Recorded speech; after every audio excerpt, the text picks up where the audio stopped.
Good. Hey, John Donovan, welcome. Welcome to Hey, this Marty. edition of the Intentional Living Podcast. Yes. My colleague and mentor, John Donovan, in Oceanside, California, Marty Keller here in Sacramento, California. The Intentional Living Podcast focuses on learning about, identifying, and dealing with patterns of behavior that happen even when I say I don't want them. When Right. start, I start doing stuff and I say, no, no, no, I don't want to do this, and I keep doing it anyway. Right. That sense of compulsion where I feel a prisoner of my own subconscious processes. Well, the intentional living process that we talk about here in this podcast helps us identify those processes, bring them out of the subconscious, make them conscious, and once they're conscious, we have options of how to deal with the information that's now arisen and become conscious for us. In our last podcast, John walked us through the accountability tree.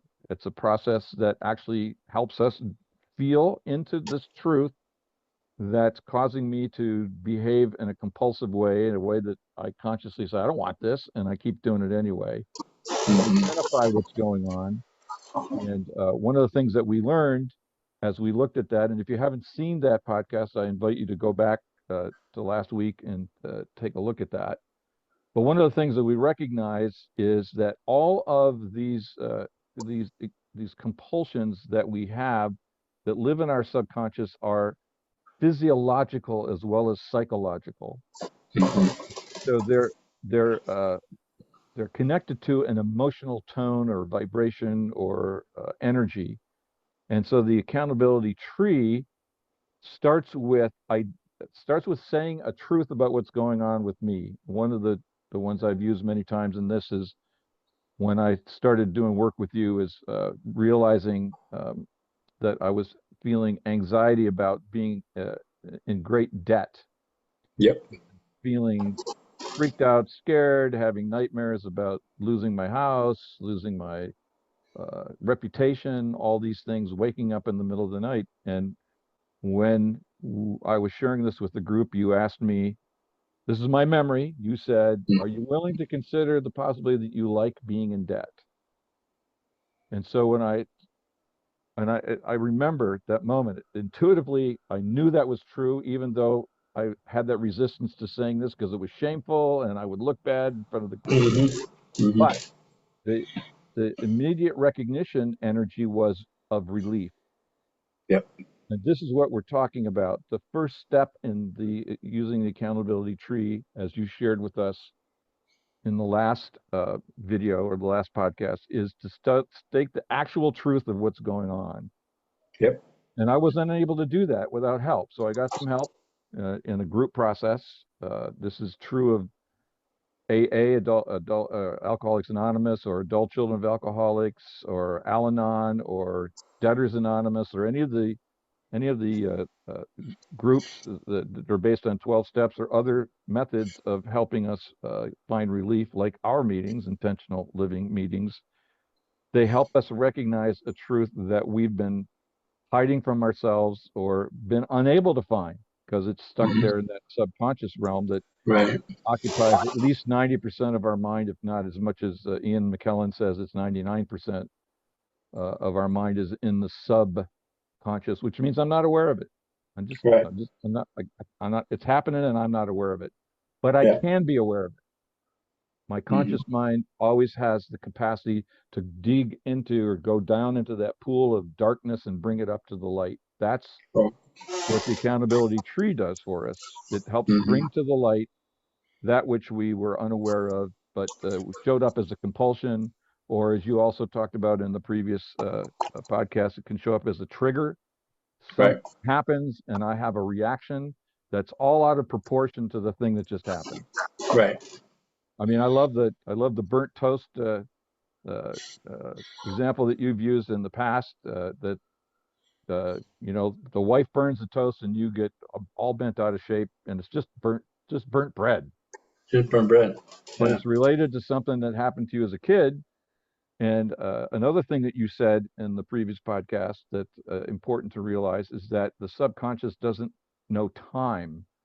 So when that burnt toast pops up out of the toaster, to the subconscious, it's just as if this were happening as a 3-year-old or a 4-year-old. Right. And so generating that emotional hit, fight, flight, freeze, please, um, even though as an adult, your conscious mind, your rational mind can go, well, it's just burnt bread. Just put Right. more slices in. No, no, not to the little kid who suffered some kind of traumatic experience around that never got healed. And Right. so as long as it's not healed, it's stuck in our psyches, in Yep. that subconscious part of our experience. So one of the things I wanted I just really want to dwell on that a little bit more, the physical element of this, that um, I've been doing this work with you for 12, 14 years, something like that. Mm-hmm. And one of the things that is a challenge for me and for all of us is that this healing takes time. Yeah. While it's possible, like St. Paul falling off his horse and being converted to the cause of Jesus Uh-huh. in the flash of a blinding light, it's possible that can happen. For most of us, it doesn't. So, Right. and I just wanted to emphasize that part of the reason it doesn't is because it is in our bodies, and our bodies don't change quickly. Our brain chemistry doesn't change quickly. It does change. Mm-hmm. That's the good news. And so, as you and I, who facilitate meetings and do work with people doing this recovery work, um, often uh, uh, focus on, it's like allowing people a sense that there's nothing wrong, that this takes time. Yeah. There's nothing where you in the last podcast you talked about how once I do this work, I'm essentially rewiring my subconscious. I'm bringing this new information and putting it back in my subconscious, and it's doing work there. It, Yep. it's doing the loving, creative work that previously was destructive or it was reactive, Right. and for some little kid. Mm-hmm. So that was point number one I wanted to raise. And then the related point to this is that um, the experience that we have as little children, that traumatic experience, does generate a defense. It does generate a sense of I gotta I gotta do this to stay safe, and it can start be a habit of leaning into flight. It can be a habit of leaning into fight. It can be a habit of leading into freeze or leading into please, but one of those or a combination of those will become kind of the castle in Yep. which our little kid dwells. And so the second point I wanted to make to the newcomer is to appreciate that this has the energy of addiction. That is to say, little Marty's addicted to staying in that castle. He's Yep. addicted to this, and he's addicted to the emotional current that I created in my family of origin to try to stave off that sense of existential death and abandonment. Right. And so this so these things are physical, they're in the body, and just as a chemical addiction can develop in addictions to alcohol or narcotics or other substances, so too our little kid has this physiological um, preference in to this earlier thing that is now stuck in our bodies. And so it takes time and takes compassion, takes patience, because the body keeps the score, and Yep. in order for that score to change, we have to give it time, and we have to do two things. We have to give it time, and we have to be consistent. If I Right. want to change this, if I want to change this experience, then I have to really work at it. Yeah. I have to bring some level of discipline, patience, and uh, Honesty. honesty and Yeah. iteration, and doing it Yeah. on a regular basis. So just as if I'm a recovering alcoholic, um, I am rightly advised to go to meetings as frequently as I can. Yep. So too is the case with this kind of work. It's like stick to it, seek allies, be in group, do group work, etc., etc. So I'll stop there and see if you have any comments on my thoughts there. Yeah. The reaction and response to the burnt toast. Another thing that came to me when you were talking about that is that I picked up my parents' way of dealing with their reaction response. My mother was a rager. My father was intimidating. He could just stand. He was so I picked up these behaviors from them. One of the things it says in Adult Children of Alcoholics, the step 4 is written: take a searching moral inventory of your parents because you have become them. And so this intergenerational coping mechanism of unresolved trauma just gets passed on from generation to generation to generation. I can see qualities in my children that come from me, my old way of dealing with frustration, and I can see things in them that come from their mother. And it's happening to them, or happened to me, from my subconscious. So I didn't see it. Correct. Everybody else in my family could say, John, you're acting just like dad. It's like, no, I'm not. No, I'm not. He was, and I had a picture of him who he was. Then I had a picture of me different. I'm not him. And it didn't match up. Me Because too. it was coming out of my subconscious. So the hardest is recognizing the pattern, just knowing without blame or judgment. And one of my statements in the accountability process, two statements: I become my father, I become my mother. And separately, I become my father. In that truth, this thing happens where blame free, judgment free. I drop into the experience that happened to me as a child that thought that was a good idea to pick that up. My first experience with violence was watching my dad beat my mother. I think I was 5. And somehow, some way, it seemed reasonable to that little boy to be the dad instead of the mom, because the dad was the one not getting hit.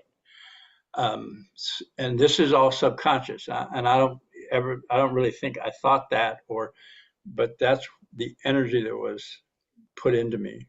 And as a 5-year-old, I'm I'm a sponge. I just pick it up, say yes, yes. I have no idea the ramifications of what happened to me as a child, stuck trauma, and then the behavior that comes out of that. And for me, a lot of it was my father being the aggressor and the perpetrator. So um, this is a powerful, powerful paradigm shifting healing tool, accountability tree, and we went over that last time. So. The And if anybody's interested, at the end of this podcast, we at the end of all our podcasts, we put up our emails. So if you want to find out about one of the 4 meetings that we hold throughout the week, I do one, Marty does one, Daniel, and I think Rodney, um, and they're to come and come to a meeting and see this practice happening in real time. Yeah, it's the URLs, because these are all on Zoom, just like this podcast. Yep. The URLs are listed, so thanks for reminding us of that. Mm-hmm. Come and check it out. You can come to a meeting and say nothing and Right.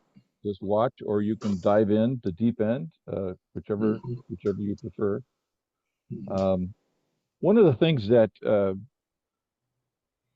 people may have trouble with, and just like if you're willing to share a little bit more about this, is like the idea of suspending judgment and blame. Mm-hmm. And can you talk us a little bit more about how can I do that? Because I'm a judging machine and I'm a blaming machine. Absolutely, I will. Because it is critical Um, to be able to do that for this process. Right.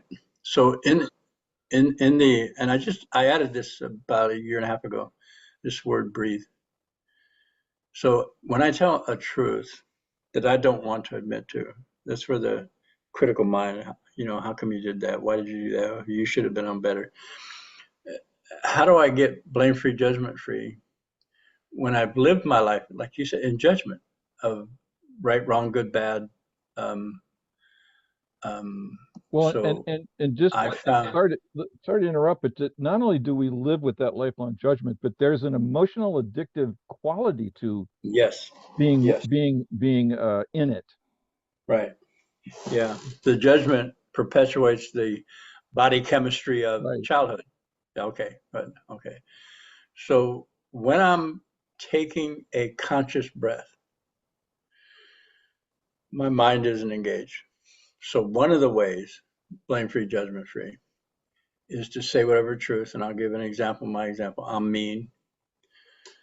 And then the breath takes about what, a second and a half, 2 seconds to take a full breath, which is disengaging my rational mind. My subconscious mind in that second and a half, 2 seconds can process 4 million bits of information every second. So in the breath, where I'm just saying the truth, and that truth has a resonance of truth, of yes. And then the no judgment allows the truth, what's encoded in my statement, I mean, the motivation to keep me safe away from people, because people hurt, parents hurt, so you stay away from people. Being mean was in alignment with how to stay away from people. So I just own it. I mean, oh, there's just, it's a, I explain it as a no word, feeling toned, silent place, just in that. And there's so much, it's just, I can feel it now. There's still more in there about, I mean, of yes. And then I go right into what I want to replace this specific truth with is, it is my intent to be kind. It is my intent to be gracious. It is my intent to be compassionate. It is my intent to forgive myself. That's the validation I didn't get when I was a child and I broke something or spilt the milk, or it's okay, you're okay. It's not, it's, the milk isn't more important than you are.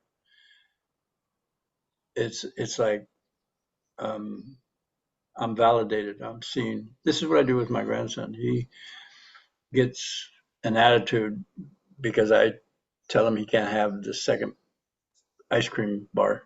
And how old are we talking about here? Right Solomon? now he's 8, but I've Okay. been doing with him the whole time. I see you're frustrated.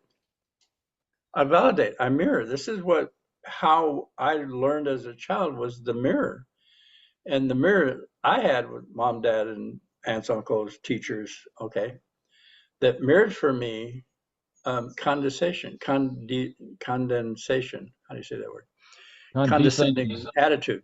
Well, I picked up the condescending attitude. If somebody does this, tell them, like, let them know. It's like one of the things I used to say all the time: humiliation, ridicule is the best teacher. Well, where did I learn that? From being humiliated and ridiculed for being a child, for not knowing the answer to an adult question. It's like, what is humiliation, ridicule? So that I developed that technique and thought it was just normal. It's like everybody does it. What's wrong with you? I don't know why you're saying you're hurt, or why are you crying? I didn't do anything. Nice deep breath. So blame free, judgment free. Another way I got this experience was in the meeting. AA. First time I said I'm an alcoholic.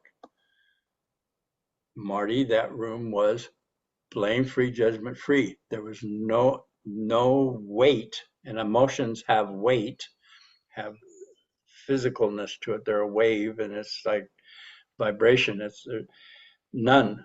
And I was able just to be okay with the statement, in a safe place. This tree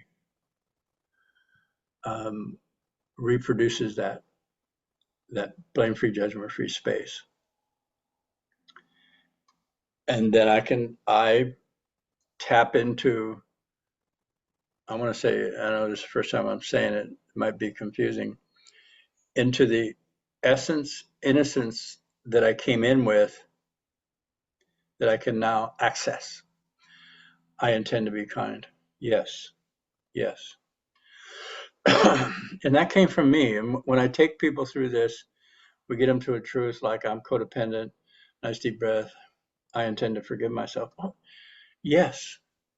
Yes. See, we're told that the human nature is mean, greedy. No, it's not my experience anymore. What I came in with was tremendous amounts of love and expansion, capacity to expand. I got covered up with copious amounts of trauma and words that told me I wasn't enough. And I believed it. And the results was in alignment with that. Now, through this process, I intend to be gracious. I intend to be kind. Yes. And it manifests in my life in spite of me. Just like with the trauma, codependency, addiction, avoidant behaviors manifested in me in spite of me. It's like that pattern I keep saying. I was in this pattern. I knew I didn't want that pattern.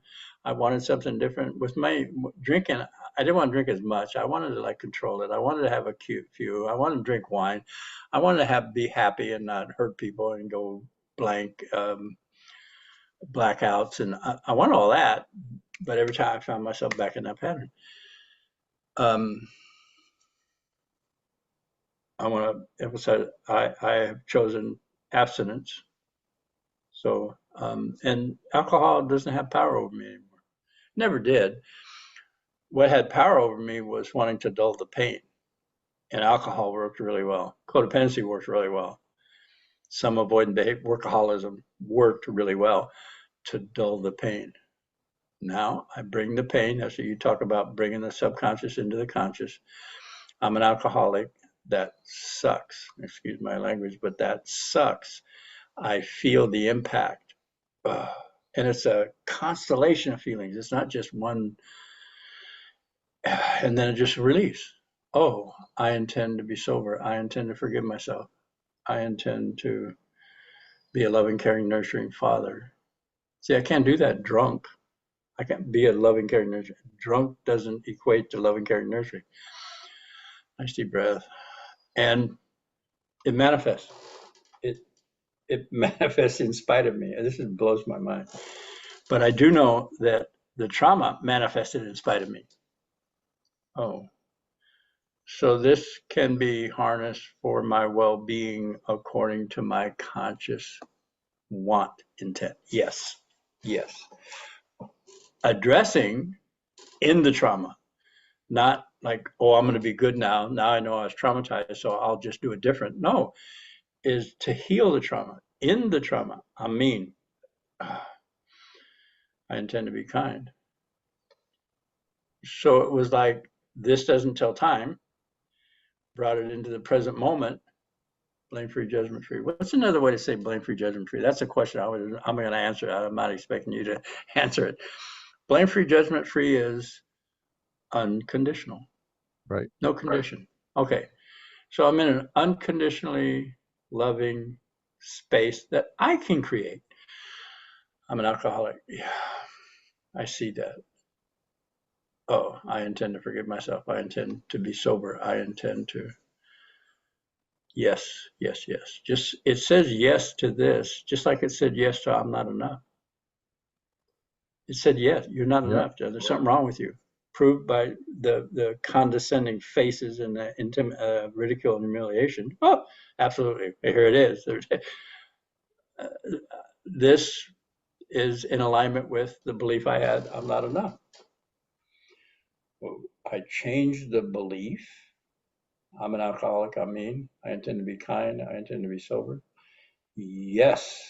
This mechanism goes, yes. and then I find myself, I equate it to like a buoy in the ocean with a chain that's too short and never sees the surface. And it's like doing it's just the buoy, okay? And then the chain breaks, and it pops up, and it's like, oh, the ocean, the waves, the sunlight, the ship. Oh my God, look at that. The islands. It's like, where did this come from? Oh, hidden under mountains of trauma. Booyah. So there's one other element in the remaining few minutes that we have here that I want to bring to our attention as a challenge in doing this work. And that is that we've talked so far about this as if it's basically your trauma, my trauma, our parents' trauma, but it's Yeah. also human trauma. It's also Yeah. cultural. That this you inspired me to think about this when you talked about the innocence with which you and we are all born. We come into the Yeah. world unblemished, Yes. open, curious, creative, and then trauma begins. And I contend trauma begins with birth because birth itself is traumatic. Right. Um, and so that the trauma then sets in, and we are now off on the adventure of trying to stave off the existential threats of Yep. trauma, and Yep. we develop these mechanisms and so forth. Yep. Um, the challenge that we have in supporting each other to do this recovery work is that the the tides, the social tides against which we swim here, are not yet running in favor of collective recovery. Correct.